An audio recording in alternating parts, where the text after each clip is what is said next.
for this week's report. Students joined the Economic Development Department on a job site. Updates from the Exeter Public Library.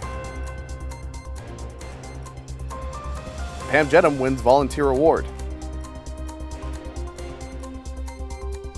And the Exeter Police Department has a new K9 unit.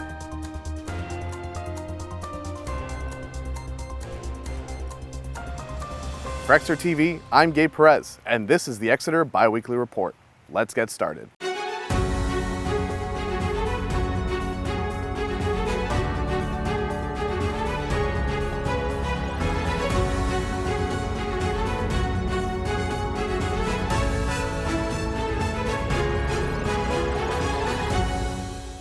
Good afternoon, Exeter. Thanks for tuning into the show today. If you haven't already, hit the subscribe button and like this video to help spread the word about the show and all things Exeter. For our first segment, we tagged along with several Exeter High School students as they joined Economic Development Director Darren Winham for some on-the-job experience.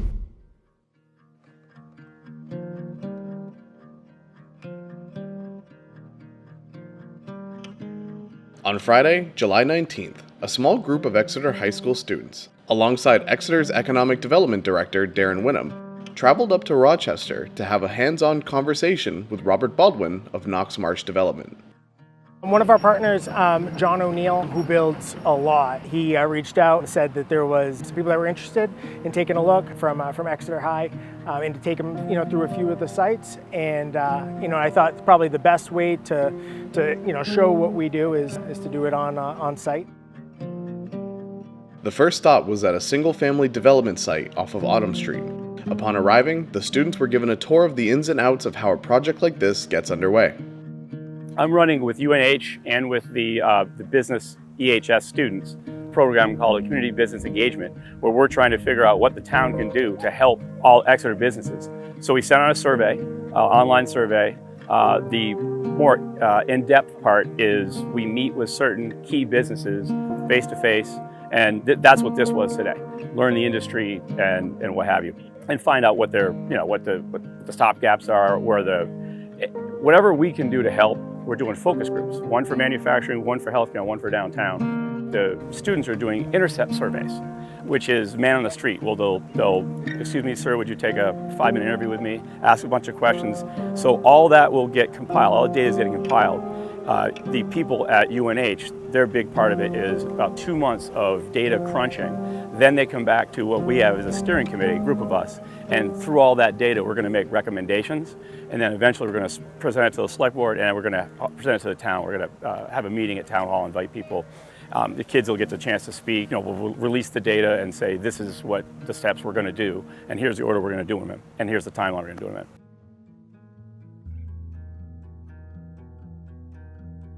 Well, I'm personally interested in engineering. I've done a lot of classes with that. And I did a part of that was architecture. So he was talking about all the different, actually the building of the houses and also the 3D modeling.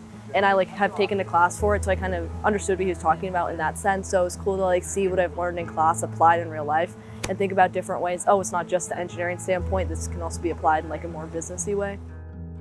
The students became acquainted with industry speak, learning what to know and understand about projects such as these.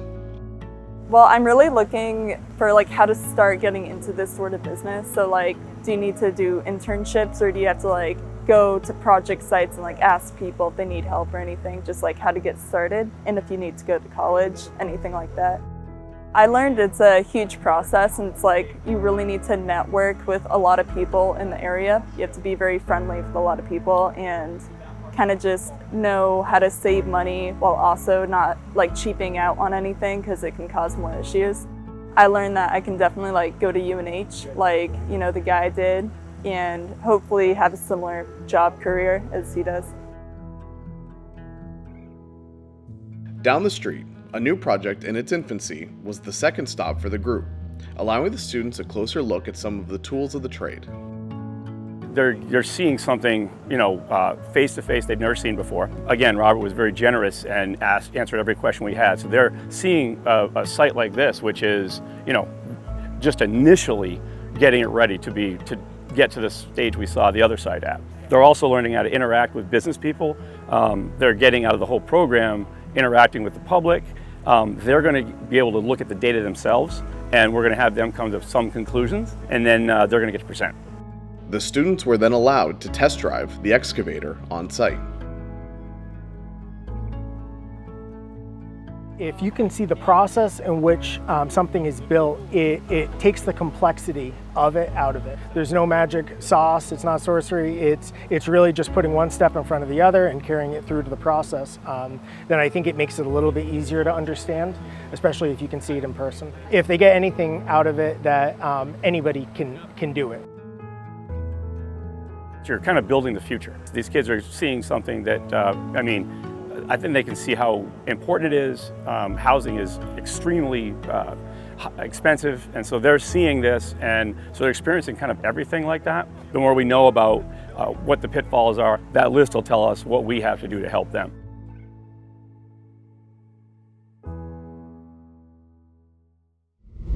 The summer of fun isn't over at the Exeter Public Library. We met up with Condra to learn more about what's coming to the library.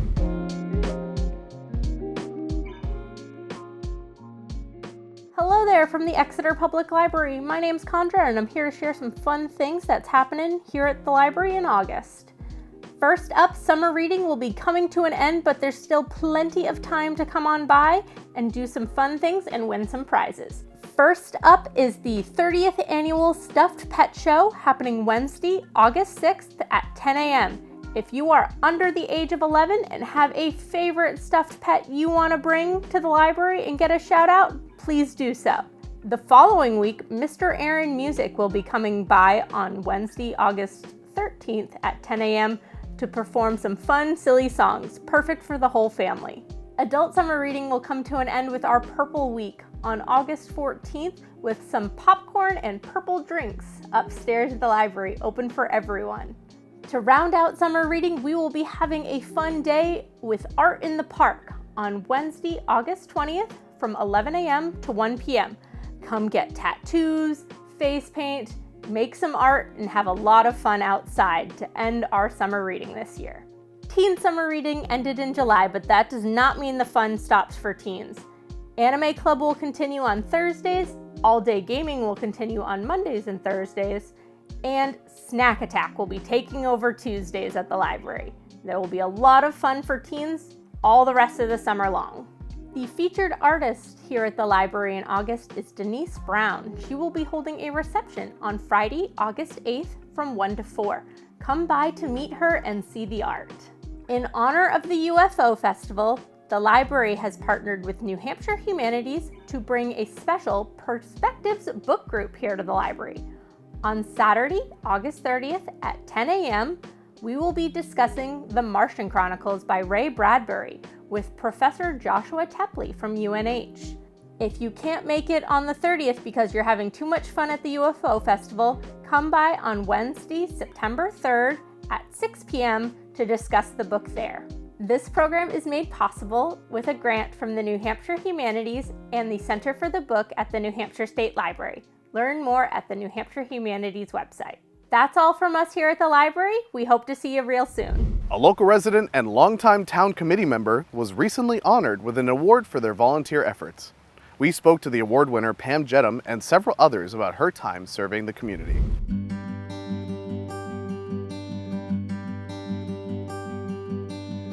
Behind the scenes in town, there are local volunteers working to make Exeter the vibrant community we know today.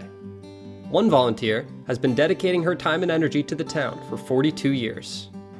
Well, I'm Pam Gjettum, and I came here in 1971 to be the town librarian. For over 4 decades, Pam has been very active in the community. To this day, she serves on the Exeter Historic District Commission, the Heritage Commission. She also volunteers at the Historical Society, the Kiwanis Club, and at her church.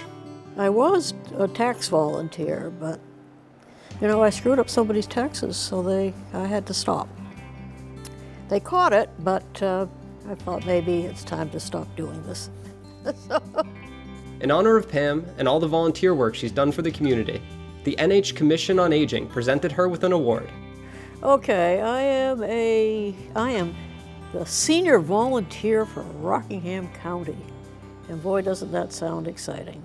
Back in 1971, Pam got her start in the world of volunteering at the Kiwanis Club. And when I was librarian, the Board of Trustees said that you are expected to be on one of the service clubs. Okay. So I joined Kiwanis mainly because it had a breakfast meeting, and that meant I could get through with that and still get to work. What started as a requirement for work turned into a lifelong dedication to volunteering. To this day, Pam remains a very active member in the Kiwanis Club. During her time with the club, she played a major role in the creation of the Exeter UFO Festival. You know, poor Kiwanis was stumbling along year to year. We'd make maybe $3,000. And then one of the weirder members, not me, it was actually Dean Merchant, said, you know, they make a ton of money out in Roswell. And Exeter has the incident at Exeter, and we've parlayed it into this UFO festival. And it's gotten huge. It's not really about pushing ufology. It's about pushing Exeter. But we're still having a lot of fun. This festival has been a huge fundraising success, with 100% of the proceeds going to local children's charities. In addition to her work with the Kiwanis Club, Pam has been serving on the Historic District Commission and the Heritage Commission, where she's working to preserve the historic feel of Exeter. But I need some social contact. Everybody does. And I don't play bridge. Daytime television is terrible. And if I'm going to do something, I might as well do something that I'm interested in and that actually does something for the town or does something for the world. That's much better than, I don't know, playing bridge. It's not just Pam. All across town, there are volunteers giving their time to the town and building their own community in the process. I would say this is the best way you will ever find to get to know the town. We run on volunteers with our various different boards and commissions. If you're newer in town, it is a great way to get to know the town. And you're giving yourself, and whenever you do that, you always receive more back than you give. It's just, it's my way of life. And I think Pam is the same type of person. But I have noticed with my other retiree friends that, first of all, when you stop doing things, you get very boring. And you get very bored, and after 2 or 3 years, you get pretty dead. So you gotta keep moving. If you're interested in volunteering on a commission or committee in town, you can find more information on our website at exeternh.gov. And for our last segment, the Exeter Police Department began a brand new K9 unit, the first for the town in over 30 years. We spoke with Officer Connor Kennedy, who is the handler for the newest addition to the force, K9 Bobo.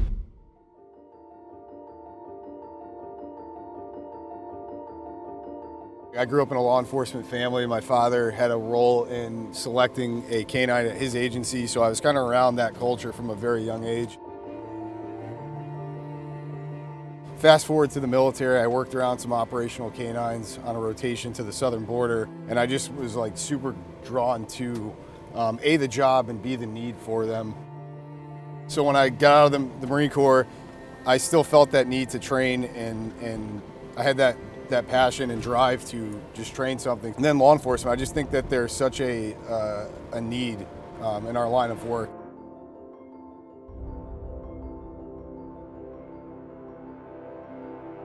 Dispatcher Galvin played a huge role in gathering statistics and building that reason why I think Exeter needed a working K9. The Stanton Foundation was crucial. They allocated, I think, roughly $32,000 to start the K9 unit, and I think it wouldn't have been possible without that. The chain of command believed in the need for the K9 as well as believing in me for something that I've wanted to do my whole life. Souk. Good, Souk. Good boy. Good, Souk boy.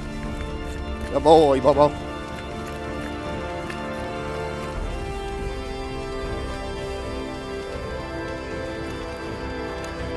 Good boy. Platz. Yes, good boy. Good boy, what you got? Report. Yes. Yes, good boy. Good boy, buddy. Good boy, buddy. Good boy, buddy. Yes. Good boy, buddy. Yeah. Good boy, buddy. Good boy. Good boy, buddy. Yeah. Good man. Bobo's a very, very unique dog. Malinois are notorious for having like a goofy personality, and I would say that he definitely has a goofy personality. He's got a bad habit of grabbing the leash in his mouth, something that he did as a puppy that was allowed. The dog's drive to work is exponential, and that's really what all he wants to do. From the time we wake up to the time we go to sleep, all these dogs want to do is work. And the barking that you hear in the car, that's all drive. He's just like, dude, let me out, let me work. Like, I want my ball. I want to be with dad. Like, that's all it is, you know? And it gets misconstrued for anger, and that's not at all what it is. He's just like, dude, let's go. He's just amped up, you know? Oh, buddy. Yeah. He just brings me to the fence every morning, right where my cruiser's parked, just stares at it like, let's go, dude, you know, and just whining, ready to go. So he's goofy, but he's a great dog. Typically, I mean, with a criminal track like that, there could be evidence on that, which we displayed at the end of the track. He found a knife. His final indication for finding an article would be that laying down, repeatedly touching his nose to the item, and then looking at me. He's gonna stay in that position until he gets rewarded. He's conditioned to lay down, touch his nose to the item, like I said, and then once that behavior is displayed to me, that's when we mark it with a verbal, like a yes, and then he gets paid with the ball. All positive reinforcement. He enjoys that hunt for whatever it is, right? The gun, the knife, and he knows at the end of that, when he does what he's supposed to do, he gets that reward, i.e. the ball, food, whatever your reward system is. It's crucial for them to just be a dog too, because they do work a lot and there's a lot of hours on these paws. So letting the dog just be a dog, walking around with the ball and just kind of enjoying life is huge for their work life too, you know? Foos. Foos. Good boy, good foos. Foos. Good boy. Klutz. He's a police officer too, right? So just like us, if I could, I would work all day long just because I love the job. Foos. Good boy, Bobo. But like, you gotta turn it off. You gotta know when to turn it off. Same thing with them. Good boy, yes. Good boy, buddy. Yeah, so this is just a prop that we would use for an article search, just showing the camera and the gentleman that we're working with that there's no rounds. I have no revolver rounds on me, and it's cleared. Nothing in the chamber, nothing in the revolver. And we're gonna be using this as a prop to put in the field and having Bobo go find that. I wanna be an asset for not only the police department, but for the town. I want the town to have the utmost confidence in the police department that we have every resource we can to help the community. And that just goes back to his capabilities, right? Like evidence detection, human detection, getting illicit substances that kill people every year off the streets. I'm super passionate about, and that's another one of his capabilities in the future. So the list goes on, but I really just want to be a force multiplier for the police department and show the town that we have everything we can to our advantage to help the citizens in the community. But yeah, at the end of the day, he is a locating tool and he's trained to find people, so.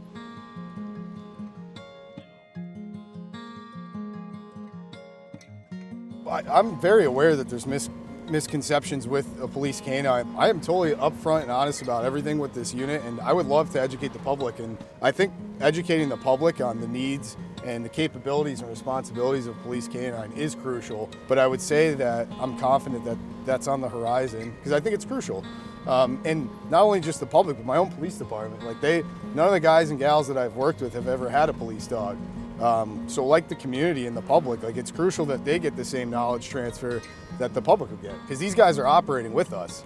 At any second, we could get a call and they have to be comfortable around that dog, you know?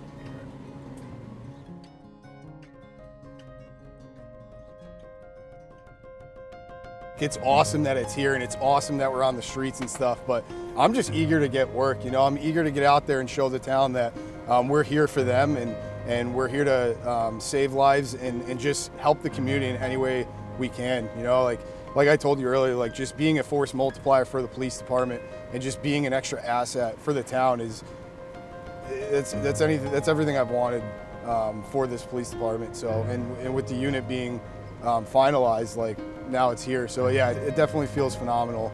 I'm one of those guys that just wants to work, and I think we match each other pretty well. The dog's with me 24/7, at home, at work.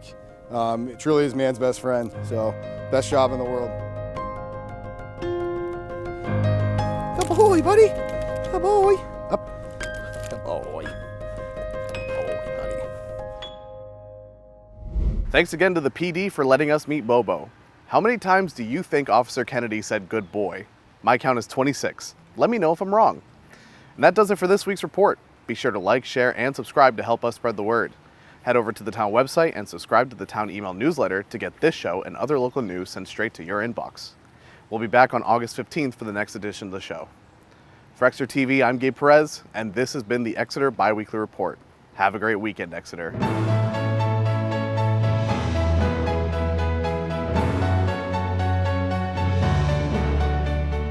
Have a great weekend, Exeter.